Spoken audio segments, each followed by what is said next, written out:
이런 질문을 던지면서 시작하겠습니다. 왜 종려주일이 우리에게 중요한가? 저는 이렇게 답을 내립니다. 예수님께 대단히 의미 있는 날이었기 때문이다. 그것을 어떻게 알 수 있는가? 예수님의 행동을 보면 알 수 있다입니다. 주님은 평소와는 전혀 다르게 행동하고 계시는 것을 볼 수 있죠. 공생의 3년 내내 예수님은 자기 자신을 잘 드러내지 않으려고 하셨습니다.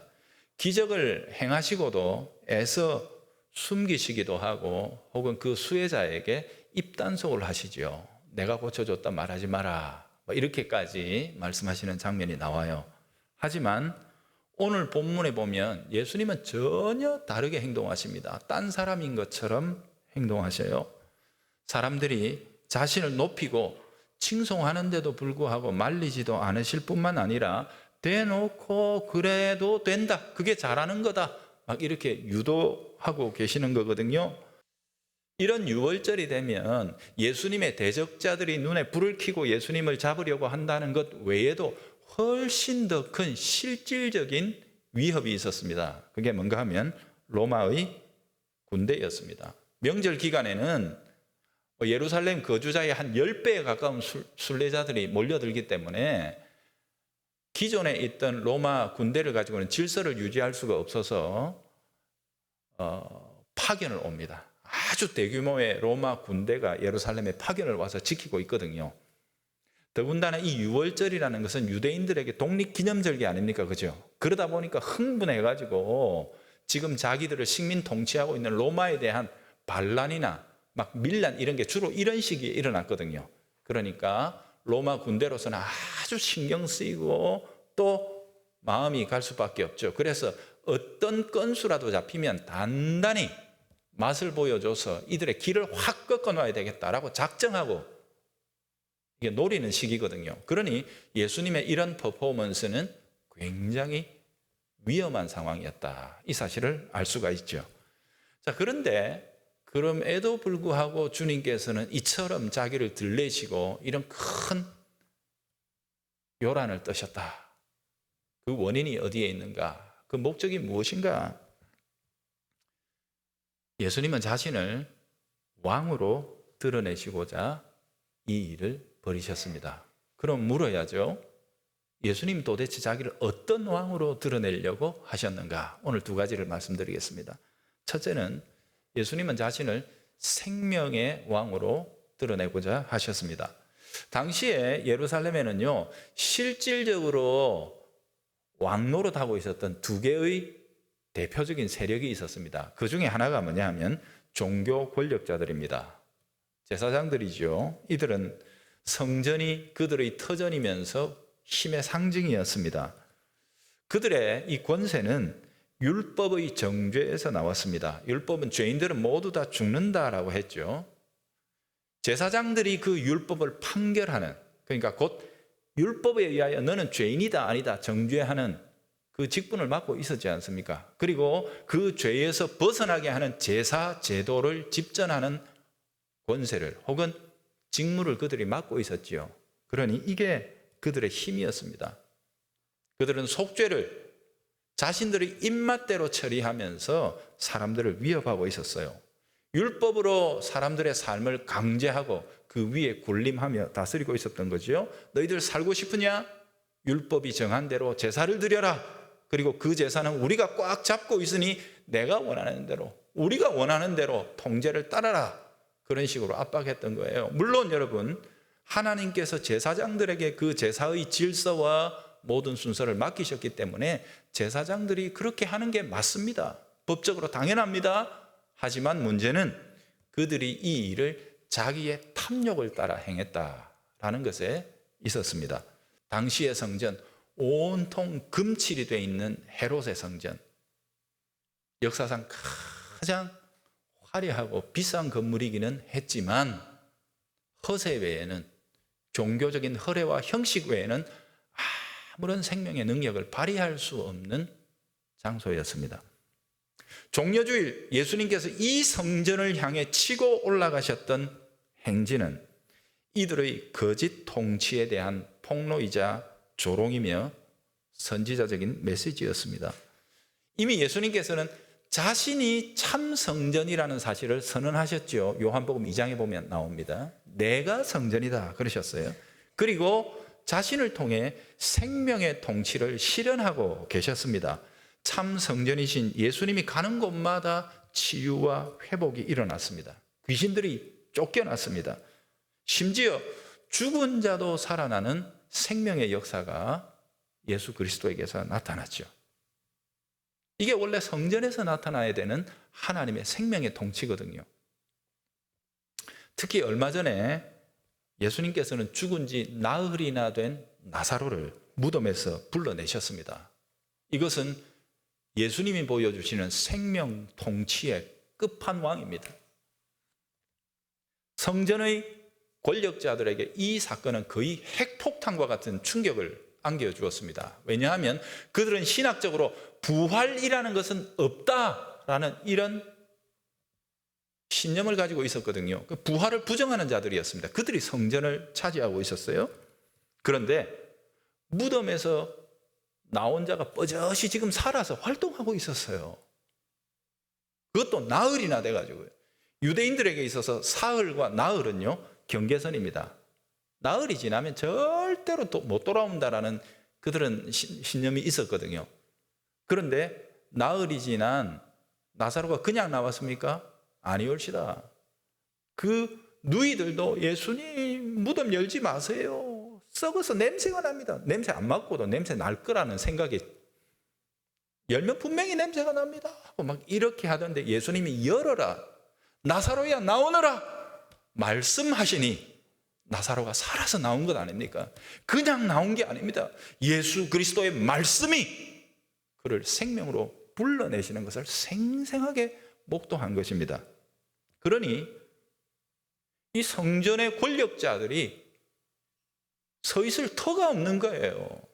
권세를 부릴 근거가 다 사라져버리고 만 거예요. 주님은 나사로의 부활을 통해 그들의 모든 거짓을 폭로해 버리십니다. 그 권력의 기초를 허물어 버리신 거죠. 더군다나 바로 오늘 본문의 사건 하루 전날, 곧 어제 토요일이 되겠지요. 토요일 날 이 예루살렘에서부터 고작 한 직선거리로 한 2km 정도 떨어져 있다 그러지요. 그 베다니에서 예수님은 다시 살아난 나사로와 함께 큰 잔치를 벌이셨습니다. 온 동네방네 소문이 나서 사람들이 와글와글 했죠. 보통 이슈가 아니었습니다. 그리고는 고작 하루 만에 예루살렘으로 오셔서 왕이 입성하는 이 퍼포먼스를 그대로 벌이셨으니 이는 누가 봐도 너무나도 뻔하고 명백한 행위였습니다. 성전에 자리 잡고 거짓 왕 노릇하고 있는 이들을 조롱하신 것입니다. 거짓과 위선적 율법 해석으로 백성들을 착취하고 있으면서도 참 생명의 능력이라는 것은 하나도 주지 못하는 이 타락하고 무능한 성전 종교는 다 떠나가라, 물러가라. 주님께서는 그렇게 말씀하고 계시는 것입니다. 오늘 본문 바로 뒤에 보면 성전에 들어왔던 다리를 저는 자들, 그 다음에 맹인들, 이들은 성전에 못 들어오는 자들이죠. 그죠? 성전을 부정하게 한다라고 그들은 금기시했죠. 그런데 그렇게 들어온 자들 예수님 성전에서 어떻게 했죠? 고쳐버리십니다. 문제되냐? 얘들 고쳤다? 온전한 사람이다. 이게 성전의 참된 기능인 겁니다. 어린아이들이 들어와서 예수님을 찬송하고 높입니다. 여러분, 예수님이 성전에서 맹인과 전원자들을 고쳤다는 이 사실은 돈 바꾸는 자들의 상을 둘러엎고 그 소와 양들을 채찍으로 해서 쫓아내는 것보다 훨씬 더 충격적인 사건입니다. 성전이 참 생명의 왕이 통치하시는 곳으로서의 능력, 이 성전 권력자들에게서 나타나지 않는데 예수 그리스도에게서 나타났단 말이에요. 본질적인 겁니다. 굉장히 충격적인 사건이죠. 주님은 이렇게 선언하시는 겁니다. 참 성전인 예수 그리스도, 생명과 회복을 주시는 왕이 이제 그 백성들에게 왔다는 겁니다.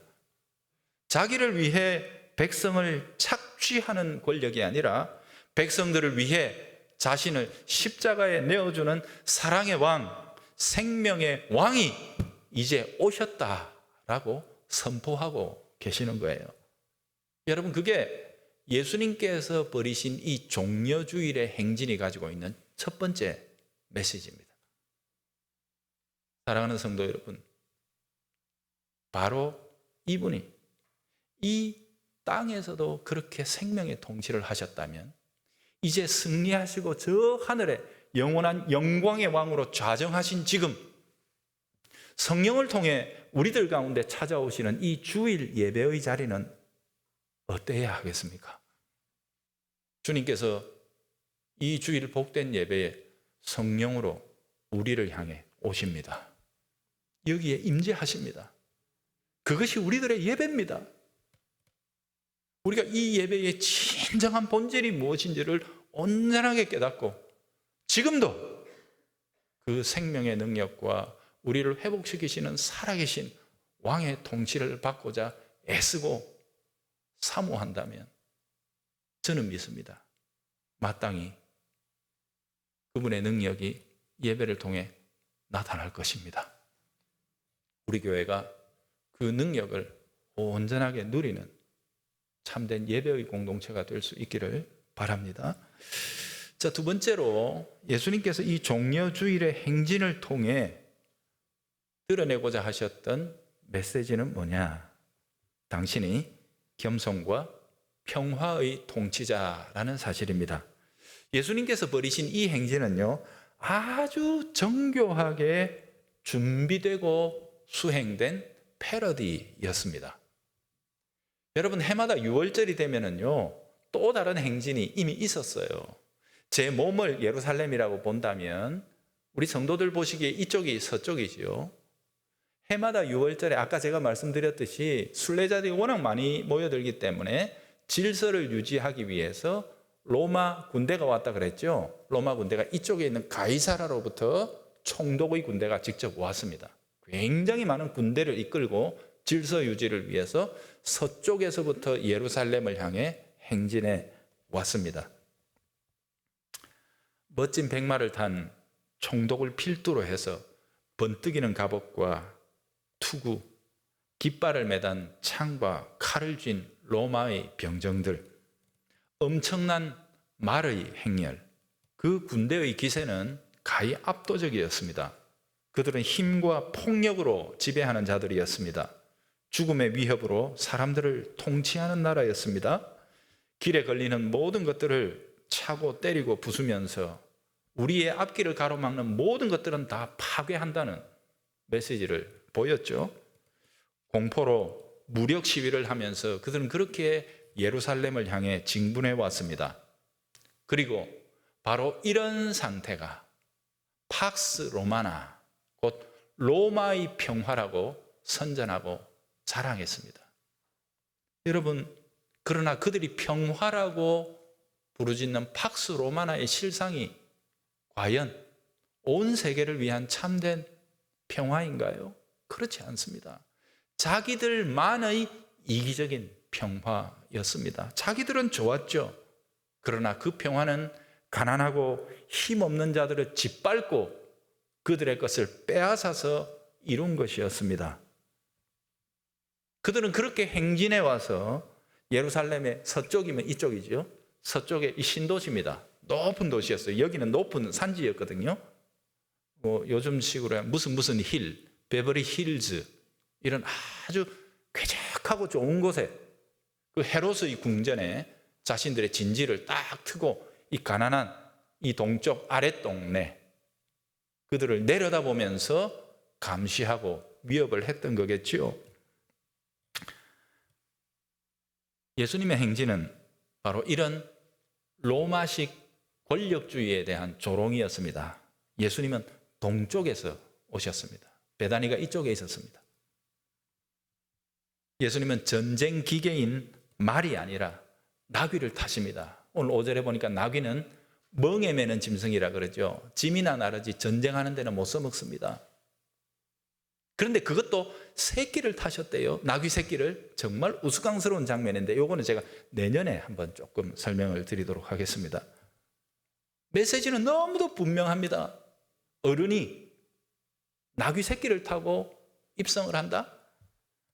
이는 힘과 폭력, 권세로 다스리지 않겠다는 뜻입니다. 여러분, 그런데 보세요. 과연 힘으로 치자면 누가 감히 그분에 대하여 힘과 권력을 다투며 견줄 수 있겠습니까? 하늘의 군대도 그분의 말 한마디에 두려워 떨며 복종하지 않습니까? 단적인 예로 예수님께서 겟세마네 동산에서 체포당하시던 장면 속에 보면 거기에 세 무력 집단이 예수님을 체포하기 위해 출동을 합니다. 첫째는 로마의 군대입니다.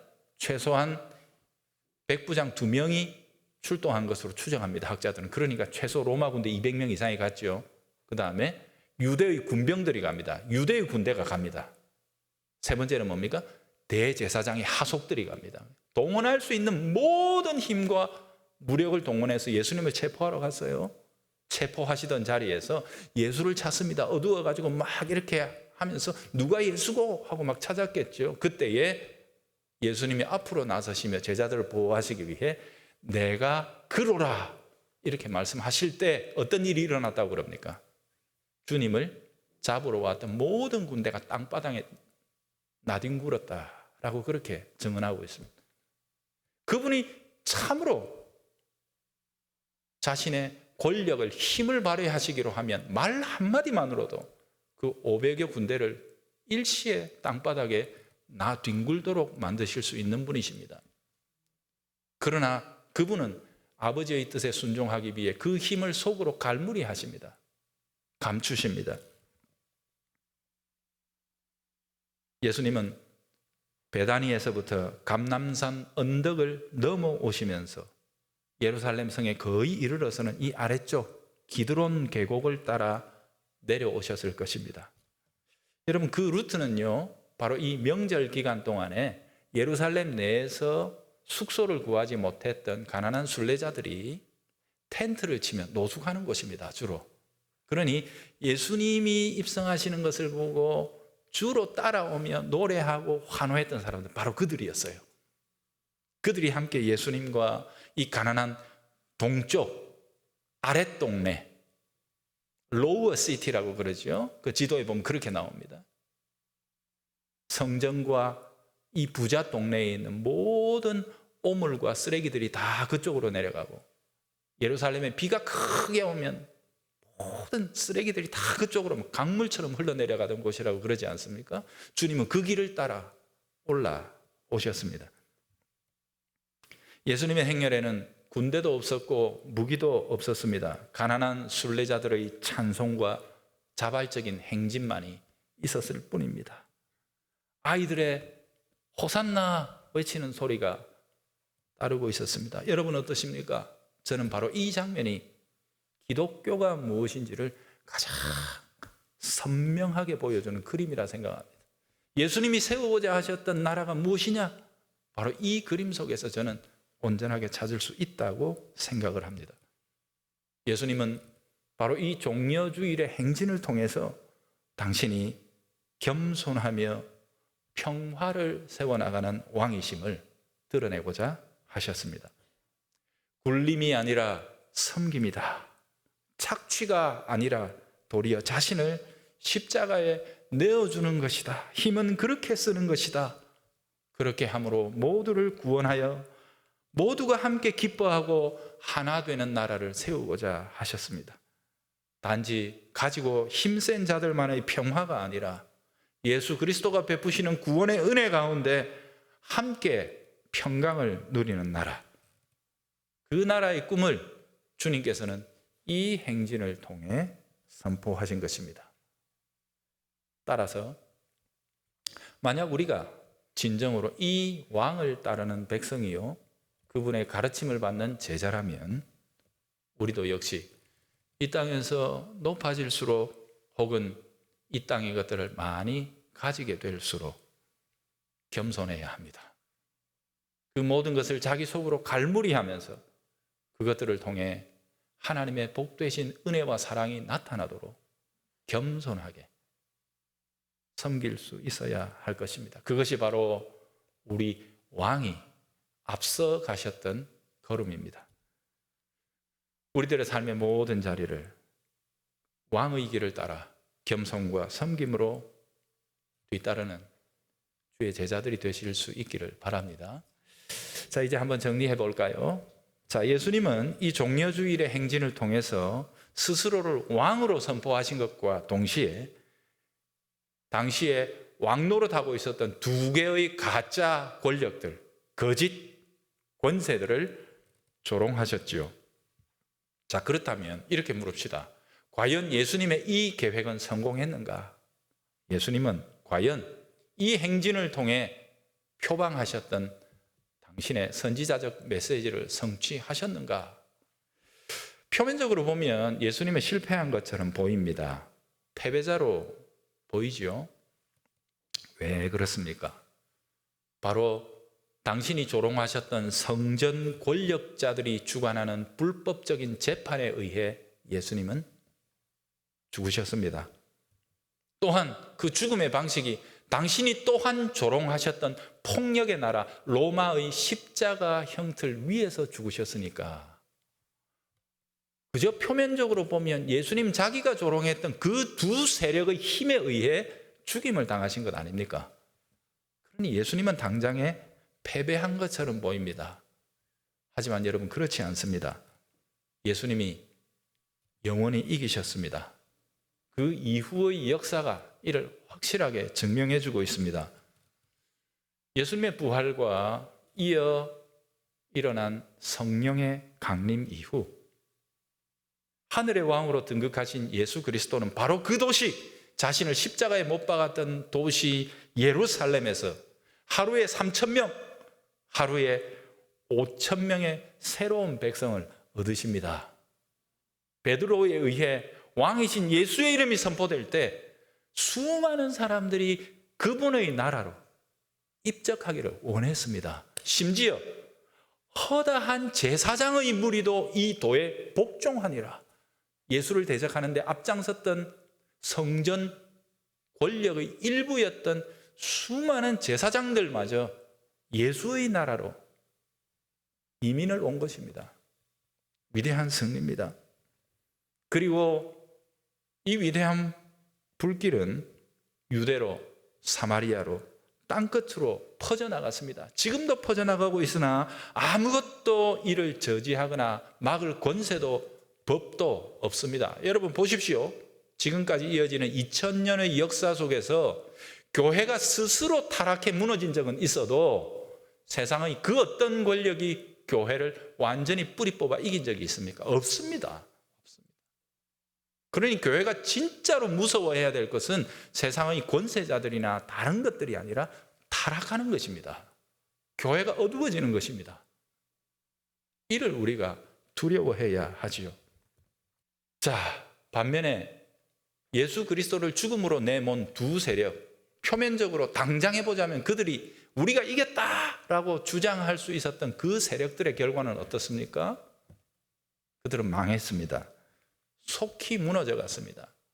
성전 권력자들의 경우 AD 70년 성전이 돌 위에 돌 하나도 남지 않고 다 무너져 내립니다.